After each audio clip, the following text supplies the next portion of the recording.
Ma thèse d'État, donc, que j'ai soutenue en été 1980, juin 1981, je l'ai écrite entre 1977-18 et 80, couronne en quelque sorte, on peut dire les choses comme ça, mes 10, 12 premières années de travail chez les Mundang. La construction de cette thèse est tout à fait classique. Elle part des sources, c'est-à-dire tout ce que on peut savoir, tout ce qui a pu être dit, publié sur les Mundang, avant que je m'y intéresse, avant que je vienne travailler sur le terrain, étant donné qu'il n'y a eu aucun ethnologue qui ait travaillé sur les Mundang avant que j'y sois, enfin, bon, avant que j'y travaille. Donc, mon problème, ça a été d'abord les sources coloniales. Alors, vous avez un certain nombre d'administrateurs qui étaient obligés de faire des rapports détaillés, circonstanciés, concernant l'exercice du pouvoir administratif sur une chefferie considérée comme très batailleuse, comme très possédée par un esprit de mauvais esprit, un esprit de rébellion. Donc il y a eu des chefs qui ont été carrément démis et déportés.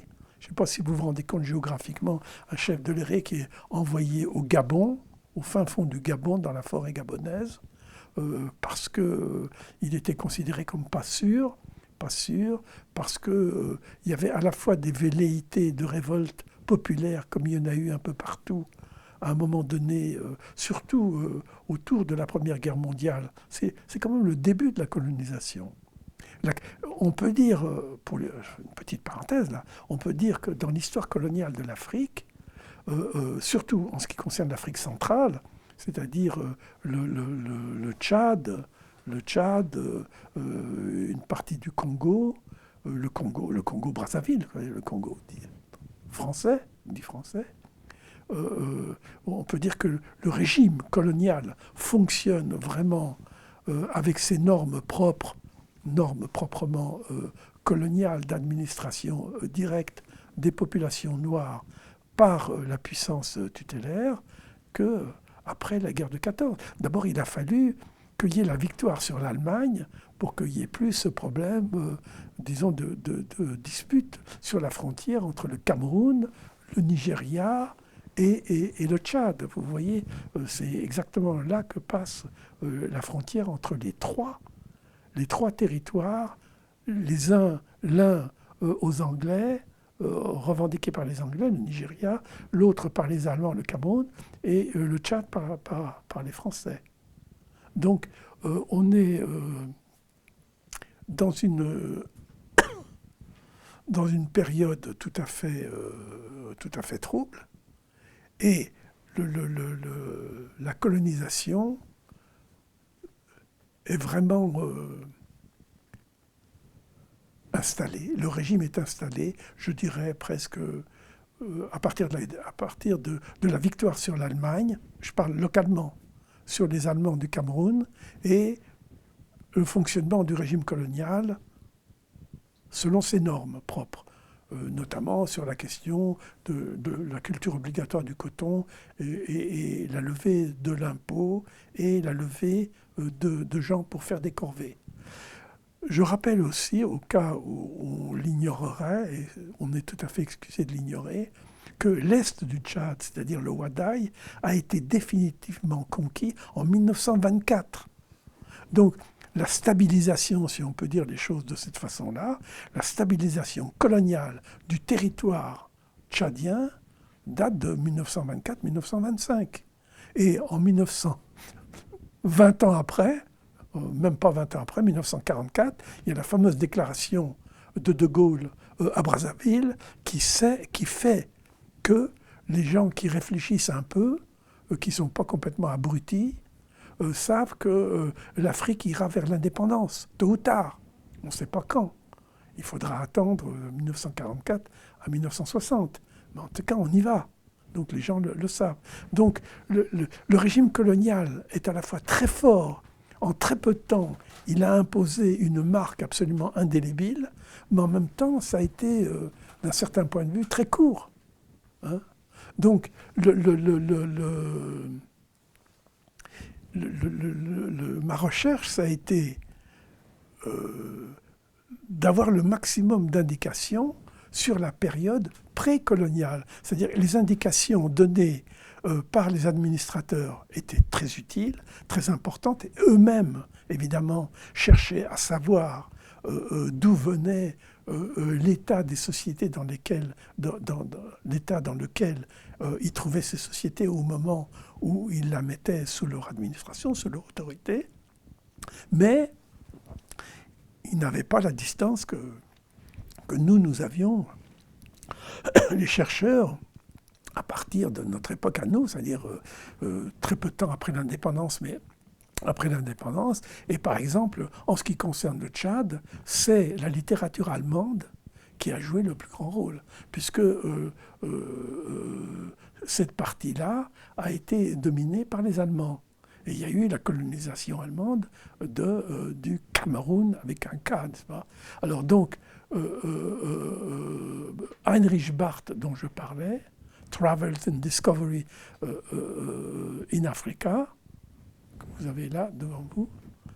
Vous avez Nachtigall, et vous avez un certain nombre d'explorateurs allemands, dont les noms pour l'instant m'échappent, qui ont décrit cette région-là, c'est-à-dire la région qui géographiquement les intéressait beaucoup, parce que c'était la zone de partage des eaux entre le fleuve Niger et le lac Tchad. Alors, et puis vous avez même une zone de capture, c'est-à-dire le Mayo-Kébi, de temps en temps, part vers le Niger et de temps en temps vers le lac Toubouri et vers le lac Tchad. Donc c'était une zone, disons une espèce de frontière naturelle qui intéressait énormément et les géographes, les explorateurs, et puis les futurs, c'est un grand nom parce qu'ils n'ont pas eu de grosses difficultés, mais disons les conquérants, ce sont des conquérants qui ont installé le système colonial sur cette partie de l'Afrique. Donc j'ai fait un travail qui consistait à utiliser au maximum la moindre indication dans Barth, dans Nachtigall et dans quelques autres, donnant une idée de ce que pouvait être la situation géopolitique des Moundans, disons, à la fin du XIXe siècle. Donc, ma thèse comporte un chapitre d'introduction historique qui est relativement, je dis relativement parce qu'il y a des zones d'Afrique qui sont bien mieux connues, mais disons qui est relativement fourni concernant, disons, le XIXe siècle et le début de la période coloniale.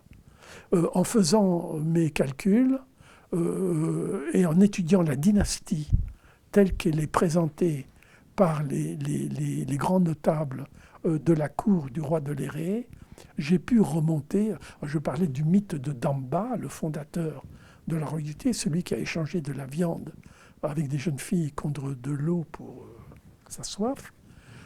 J'ai pu remonter à peu près dans le premier quart du XVIIIe siècle. Donc, puisque j'ai parlé d'ethnogénèse, un processus qui se constitue, qui se développe autour du foyer que constitue cette petite chefferie qui va devenir la royauté Moundan et des clans de la terre, eh bien, s'est déroulé sur un laps de temps qui est finalement assez court, disons, un peu moins de 2 siècles. Alors, il y avait un des vieux historiens, enfin, qui se proclamait l'historien un peu parce qu'il il avait été assistant d'un vétérinaire et il écrivait, il parlait pas mal le français, il écrivait un petit peu le français. Il avait dit « Le royaume Mundang de Léré a 1000 ans ». Alors je lui dis « Mon cher ami », parce qu'on se voyait évidemment, ça a été un de mes grands informateurs. Et puis d'autre part, on parlait directement des mots Mundang et puis français. Je lui dis « Mais vos 1000 ans, là, vous savez ce que c'est que 1000 ans, hein, d'où vous les sortez ? Ah, mais c'est la tradition, nous savons que le royaume de Léré a 1000 ans. Bon, maintenant, moi, en tant que modeste chercheur, se basant sur les documents écrits, parce que notre faiblesse ou notre force, c'est de donner... Sauf s'il y a des documents archéologiques. Mais là, il n'y a pas de documents archéologiques. Donc, c'était se baser sur les écrits. Et les écrits, en comparant les chronologies Peul avec la chronologie Mundang, en faisant des recoupements divers sur les durées de règne évaluées par les chercheurs du côté Nigeria, et du côté français, dire qu'en gros, on ne peut pas remonter au-delà. Hein. La formation de l'ethnie Mundang. Et alors donc, il y a des gens qui disaient que les Mundang, c'était des gens ce serait le sens même du mot Mundang. Dans, c'est tous derrière. Ça veut dire, donc c'était l'idée que j'avais, enfin que je vous ai exprimée, à savoir de l'ethnogénèse par agrégation autour du noyau formé par la petite chefferie, imagée par le mythe, hein, le chasseur isolé, etc. Don contre don, bon, voilà. Donc, j'ai exploité au maximum les données concernant l'histoire précoloniale, qui est très courte finalement, puisque ça nous amène disons, en étant un peu plus strict, du milieu du XVIIIe siècle au XIXe siècle, la fin du XIXe siècle, alors qui est, elle, documentée par des auteurs allemands, ensuite par des traditions qu'ont recueillies les premiers administrateurs coloniaux de la région. Donc, et puis ensuite, alors là, c'est quelque chose qui m'a été inspiré par le groupe qui travaillait dans la boucle du Niger, le groupe dont Rouche et Germaine Dieterlen et Rouche ont été les fondateurs. Étude des phénomènes religieux, qui était une grande recherche coopérative, une RCP, recherche coopérative sur programme, qui était financée, qui était dans le cadre de l'organisation du CNRS. Donc c'est Michel Izard et ensuite Michel Cartry, Françoise Izard, etc., Françoise Héritier, qui ont fait ce qu'on appelle histoire du peuplement. Alors là, ça m'a demandé énormément de temps, et j'en fais état, évidemment, en étudiant le système cladique Mundang, c'est-à-dire ce qu'on sait sur la manière dont la zone de Léré, hein, qui est définie géographiquement d'une manière assez stricte, à cause des lacs et du fleuve qui traversent d'est en ouest le pays. Donc, d'où venaient les populations qui ont formé la partie nord, c'est-à-dire la rive droite du pays Mundang par rapport au fleuve, le Mayo-Kébi. Mayo-Kébi, c'est très simple. Mayo, c'est pour vous dire ce que c'est que le colonialisme. C'est le nom donné par les Français. Mayo, c'est le mot Peul qui veut dire rivière, cours d'eau. Et Kébi, c'est le mot Mundang pour dire au bord de l'eau. Donc c'est absurde, enfin la rivière au bord de l'eau. Bon, Mayo-Kébi. Ça veut dire, nous alors les Mundang, alors je parle avec les Mundang disent, nous sommes les gens Kaabé, c'est-à-dire nous sommes les gens du bord de l'eau. Nous sommes des riverains. Voilà. Et le pays se découpe en fonction des différents biefs qui appartenaient à tel clan, etc. Avec ce lieu absolument remarquable, qui est à peu près unique dans cette partie de l'Afrique, qui est les chutes Gotio. Ce ne sont pas des chutes terribles, je crois que c'est c'est moins de 60 mètres. Tu vois, enfin, c'est des chutes. Et c'est un lieu tout à fait remarquable et qui s'est imprimé dans la tête des Moutans, puisque c'est le lieu de séjour des armes des rois de Léré. Donc, gros travail qui est résumé, parce que sinon c'est tellement fastidieux que le lecteur abandonne la partie. Gros travail pour reconstituer la manière dont les populations ont afflué vers ce centre et ont constitué le peuplement. Et alors, il y a un lien, c'est toujours une intrication qu'on retrouve tout le temps en analysant le pays Moudan. Il y a toujours un lien entre un groupe humain qui va former une population d'un village ou de plusieurs villages et le roi. Alors, ils sont arrivés là, à ce moment-là, le roi était là, parce que Léré, c'est si je peux dire, c'est terminus, c'est la station terminale. Hein? Après l'histoire de Léré, c'est fini. D'ailleurs, aujourd'hui, c'est fini. Mais alors donc, il y a eu 4 étapes principales, dont une est particulièrement importante, puisque ça sera considéré comme le village dont les habitants sont en quelque sorte les témoins de la toute première arrivée du lignage royal, enfin, de la personne royale, du chasseur, dans ce qui sera le pays Moundan. Donc je décris un peu, je mets toujours en relation, abscisse et ordonnée, des trajets de population qui vont constituer des villages composés de tel et tel clan, parce qu'un clan, c'est aussi une origine locale. Nous venons de là. Avec Jean-Claude, on en a parlé sans arrêt de cette espèce de possible. Il me dit, mais c'est des localisations imaginaires. Je dis, non, il y a des cas où tu peux suivre le tracé par les noms des villages qui sont restés. On peut se démerder quoi, pour comprendre un peu. Ils sont venus de quelque part, et c'est pas comme les Sparteuils ou le mythe grec des gens qui poussent de la terre. Quoi. Chez les Moundans, alors là, c'est à l'opposé d'un certain nombre, ça aussi dans ma thèse, j'y insiste beaucoup, à l'opposé d'autres populations de l'Ouest africain, les Moundans n'ont pas un concept fort de l'autochtonie. Personne n'est né de la terre. Le chef, il vient de là-bas, les clans, ils viennent de là, de partout. Et bon, il y avait des gens qui étaient là où les choses se sont passées. Donc, c'est une espèce de... D'ailleurs, c'est pas une notion d'autochtonie.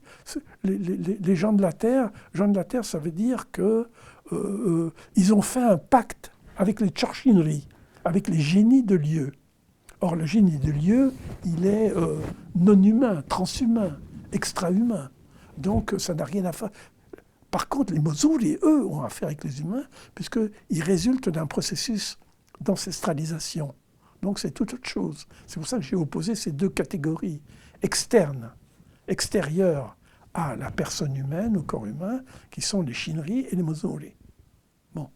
Donc, je pense avoir fait un travail juste en m'efforçant et en chaque fois en disant là, il y a de fortes certitudes, là, c'est beaucoup plus incertain. En tout cas, voilà comment est pensé, et sans doute est-ce une approximation pas trop mauvaise de la réalité, comment s'est formée cette chose qui est devant moi, qui s'appelle le royaume Moundang de Léré. Je ne l'ai pas inventé. Vous savez, des fois, les gens sont très sceptiques, mais tu l'as inventé, ça. Il y a des villages, quand vous vous baladez là-dedans, vous ne voyez rien du tout. Je veux dire, il faut rester là. Il m'a fallu 8 mois pour qu'un jour, mon principal informateur me dise « Mais Missi Adilé ». Je ne sais pas pourquoi il n'arrivait pas. Il n'y a pas de prénom. Missi Adilé, ou toi, tu n'es pas un touriste. Tu es chez nous, là. Ça, c'est bien, ça. Tu es chez nous. Alors j'ai dit, jusqu'à là, j'étais où alors? Je suis là depuis 8 mois. J'étais fâché, quoi. J'étais révolté un peu. Je dis, t'es méchant. Bon, voilà, pour vous dire. Donc, Voilà. Alors, donc, ma thèse, comme la plupart des monographies, qui sont des monographies villageoises ou des monographies de lieux, quoi. Je dis, Moundan, Léré, je l'ai caractérisé comme capitale en jouant un petit peu sur les mots, parce que je me suis dit, le propre d'une capitale, je ne sais pas ce que le géographe ou les historiens me diraient, si on parle de Rome ou des pays partout dans le monde, c'est un lieu de concentration non seulement du pouvoir politique, mais disons avec des échantillons les plus variés de l'ensemble de la population qui constitue l'entité politique en question. Vous voyez ce que je veux dire? Donc, à Léré, tous les clans sont à Léré. Par contre, dans le gros village à 8 km de Léré, il y a 5 ou 6 clans qui ont fait leur petite affaire ensemble et qui constituent cette unité politique-là. Village de Belian, village de Zadré, enfin bon, il y en a 40, c'est énuméré les 40 villages. Mais voilà, donc Léré, c'est la capitale, et elle s'est constituée de telle et telle manière, et ça se voit dans la divination, ça se voit dans le rituel. On peut en quelque sorte prendre l'image photographique, le révéler, quoi, le révéler en étudiant les bons documents qui, justement, ont trait à la diversité des lieux et du marquage de ces différents lieux par les puissances dont je parlais. Donc, j'ai fait ça. Ensuite, traditionnellement, il n'y a pas de discussion possible. Toutes les monographies faites à partir des années 60-70, 60, Papa qui règne, c'est Lévi-Strauss. Donc, chapitre sur la parenté, sur le mariage. Alors, simplement, je suis entré dans le dur du dur, dans des articles, et notamment, il y a un article auquel je tiens beaucoup sur le système à partir de la terminologie d'alliance, c'est-à-dire comment on désigne les affins, les beaux-parents, beaux-pères, belles-sœurs, etc. Là, j'ai fait un gros article qui est paru dans le Journal des africanistes et que j'ai intitulé La petite fille, la fillette, j'ai employé le mot, la fillette amoureuse des masques. C'est-à-dire que, en un mot, c'est l'histoire d'une petite fille qui voit danser les masques. Elle entend le tam-tam et la flûte, qui est la musique spécifique des masques. Ça la touche profondément. Elle aime. Il y a un mot Moundan qui dirait, elle est prise, quoi, par là. En français, on dirait, elle est éprise ou prise. Enfin, vous voyez, l'idée un peu de capture, là, comme on est pris par une musique, etc.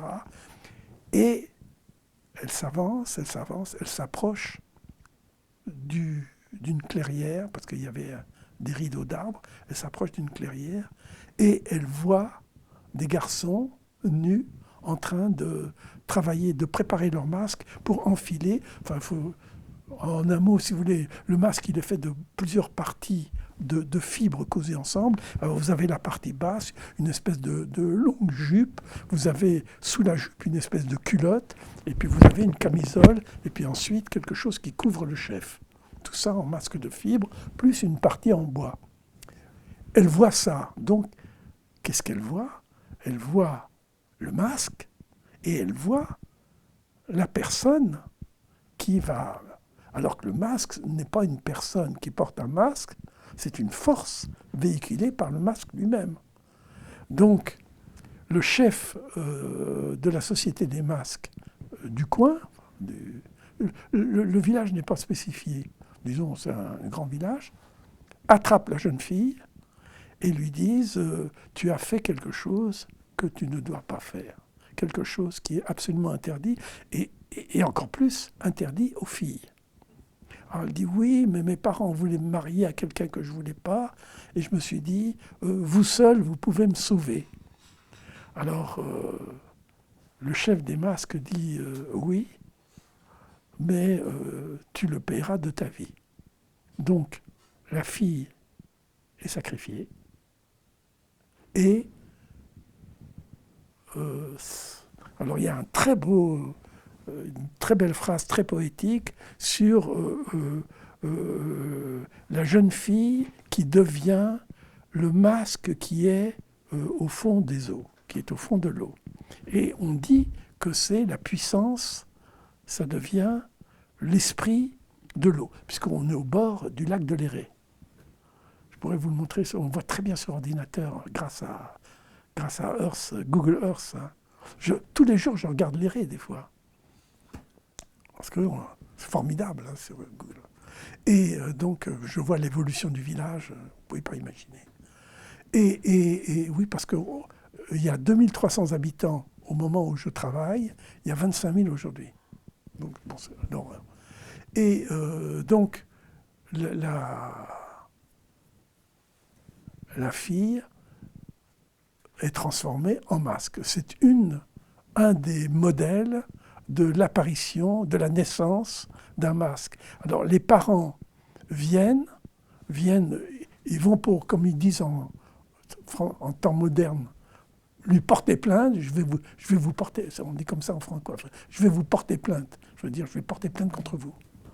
Et on lui dit non, c'est pas possible, mais voilà, vous la verrez à la prochaine fête, et c'est le fameux masque de l'eau, la mère de l'eau, qui va sortir à la prochaine fête de Fimondan. Donc la fillette amoureuse du masque. Alors, je l'ai pris comme une espèce de paradigme de la parenté et de l'alliance, puisque c'est une jeune fille qui refuse l'autorité parentale, qui n'accepte pas de prendre l'époux, parce qu'il y a souvent prédestination entre deux chefs de famille. La première fille qui me naîtra, le premier garçon qui... Bon, vous connaissez, c'est un schéma assez classique, uniront nos familles par leur mariage. Donc, elle refuse ça. Elle refuse ça, donc elle refuse les règles d'alliance et elle bafoue une des règles fondamentales de la parenté, qui est l'obéissance à ses parents et l'obéissance à son père. Donc, ça m'a servi d'introduction à mon analyse, alors qui est purement classique, de la terminologie, et puis du mécanisme de l'alliance, et puis surtout de tous les rituels qui ponctuent les phases. Le mariage est un processus. Je m'excuse, j'emploie souvent le mot processus, mais c'est vrai, c'est un processus. C'est-à-dire, donc je décris, là en 2 mots, je vous décris le processus. C'est, il peut y avoir choix plus ou moins contraignant, mais ce que j'ai vu, moi, c'est pas contraignant. C'est fini ? Bon, le processus démarre au moment où un garçon a mis son dévolu, quelles que soient les conditions dans lesquelles il a fait ce choix, entre guillemets, sur une jeune fille. À ce moment-là, il choisit parmi ses amis. Et souvent, on a très peu d'amis, amis au sens fort du terme dont je parlais tout à l'heure. Vraiment, l'ami de son cœur. C'est un concept propre à la société Mundan. Il y a d'autres concepts d'amitié. Marguerite Dupuy a très bien étudié aussi le concept d'amitié chez les Sérères du Sénégal. Et il y a beaucoup d'autres études là-dessus.